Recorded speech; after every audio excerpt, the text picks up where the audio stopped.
जरा सोचिए, एक विशाल युद्ध का मैदान है, सेनाएं आमने सामने खड़ी हैं और एक महान योद्धा अपने सारथी से युद्ध नीति के बारे में नहीं बल्कि अस्तित्व के सबसे गहरे रहस्यों के बारे में पूछ रहा है। बस यहीं से भगवद गीता के 8वें अध्याय की रोमांचक यात्रा शुरू होती है। तो अर्जुन के सवाल क्या थे? वो पूछते हैं, ब्रह्म क्या है, ये कर्म आखिर है क्या, और सबसे बड़ी बात, मृत्यु के समय उस अंतिम क्षण में आपको कैसे जाना जा सकता है।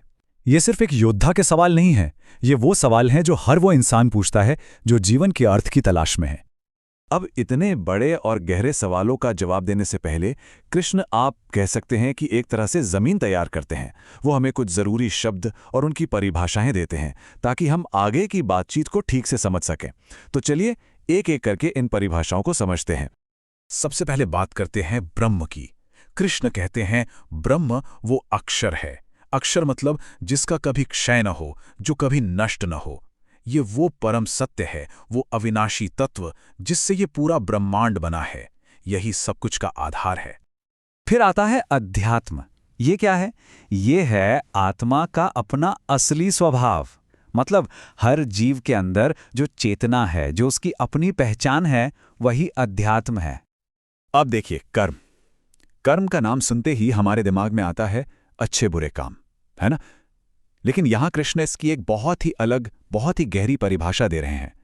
वो कहते हैं कि कर्म वो रचनात्मक शक्ति है, वो क्रिएटिव फोर्स है जिससे ये सारे जीव और उनका भौतिक अस्तित्व बनता है। ये एक तरह का कॉस्मिक इंजन है। और फिर वो जल्दी से बाकी चीजों को भी समझाते हैं। अधिभूत यानी ये हमारा शरीर जो नश्वर है, एक दिन खत्म हो जाएगा। अधिदैव मतलब इस शरीर में रहने वाली दिव्य चेतना या आत्मा। और सबसे महत्वपूर्ण अधियज्ञ यानी स्वयं कृष्ण जो हर शरीर के अंदर मौजूद हैं। तो ठीक है, ये सारी परिभाषाएं तो हो गईं, पर इसका फायदा क्या है? मतलब इसका हमारी जिंदगी में क्या इस्तेमाल है? कृष्ण इस सारे ज्ञान को एक जगह पर लाकर केंद्रित करते हैं, जीवन के सबसे निर्णायक पल पर, यानी मृत्यु के क्षण पर। ये जो श्लोक है ना, ये इस अध्याय का कह सकते हैं कि सबसे क्रांतिकारी विचार है। कृष्ण कहते हैं कि जीवन के अंत में हमारा जो भी विचार, जो भी भाव होता है, हम अगला जन्म उसी के अनुसार पाते हैं। मतलब हमारा अंतिम विचार हमारी अगली हकीकत का बीज बन जाता है। इसका मतलब क्या हुआ? मतलब ये कि हमारा आखिरी ख्याल कोई अचानक से आई हुई चीज नहीं है। ये तो हमारी पूरी जिंदगी की सोच, हमारी इच्छाओं और हमारी आदतों का एक निचोड़ है। पूरी जिंदगी का अभ्यास उस एक पल में आकर सिमट जाता है। तो फिर इसका उपाय क्या है? हमें क्या करना चाहिए? कृष्ण अर्जुन को रास्ता दिखाते हैं। वो कहते हैं, तुम हर समय मेरा स्मरण करो और अपना युद्ध भी लड़ो। देखिए, कर्म और भक्ति का कितना अद्भुत संतुलन है। मतलब अपने सारे काम करो, अपनी जिम्मेदारियां निभाओ, लेकिन मन को हमेशा उस परम सत्य से जुड़े रखो। यहां कृष्ण उस अंतिम क्षण के लिए एक बहुत ही खास, एक प्रैक्टिकल तकनीक बताते हैं। ये कोई सिर्फ रस्म नहीं है, ये चेतना को केंद्रित करने का विज्ञान है। मन को पूरी तरह से स्थिर करना, उसे भक्ति से भरना और फिर अपनी प्राण शक्ति को भौहों के बीच में लाकर ओम का जाप करना। ये शरीर से परे जाने की एक प्रक्रिया है। और इस सब का अंतिम लक्ष्य क्या है? बहुत सीधा सा है, जन्म और मृत्यु के इस चक्कर से हमेशा के लिए आज़ादी।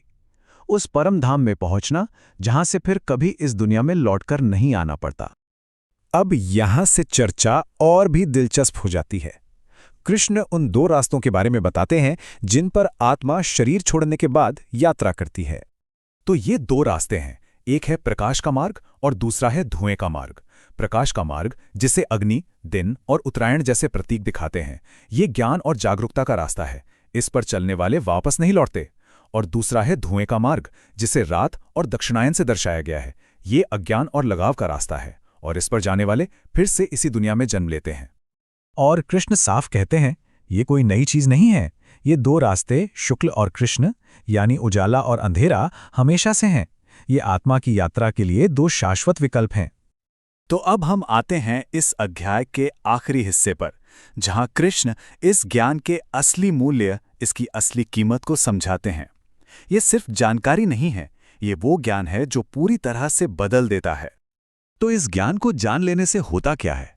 कृष्ण कहते हैं कि जो योगी इन दो रास्तों के भेद को जान लेता है वो फिर कभी भटकता नहीं है। वो जीवन के उतार चढ़ाव में भ्रमित नहीं होता। उसे एक तरह से आप कह सकते हैं एक आध्यात्मिक जीपीएस मिल जाता है। और अब इस अध्याय का क्लाइमैक्स। कृष्ण एक बहुत बड़ी बात कहते हैं। वो कहते हैं कि इस ज्ञान को समझने से जो मिलता है वो वेदों को पढ़ने से, बड़े बड़े यज्ञ करने से, तपस्या करने से या दान देने से, इन सब से मिलने वाले पुण्य से भी कहीं कहीं ऊपर है। पर ऐसा क्यों? क्योंकि वो सब बाहरी क्रियाएं हैं, कर्मकांड हैं, जबकि ये ज्ञान एक अंदरूनी बदलाव लाता है।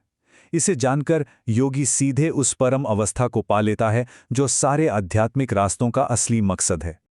तो ये सारी चर्चा हमें एक बहुत ही बुनियादी सवाल पर लाकर छोड़ देती है। अगर जानना इतना शक्तिशाली है कि वो हर करने से ऊपर है, तो फिर एक आध्यात्मिक जीवन में किसी चीज को गहराई से जानने और सिर्फ उसे करने में आखिर फर्क क्या है? ये एक सोचने वाली बात है।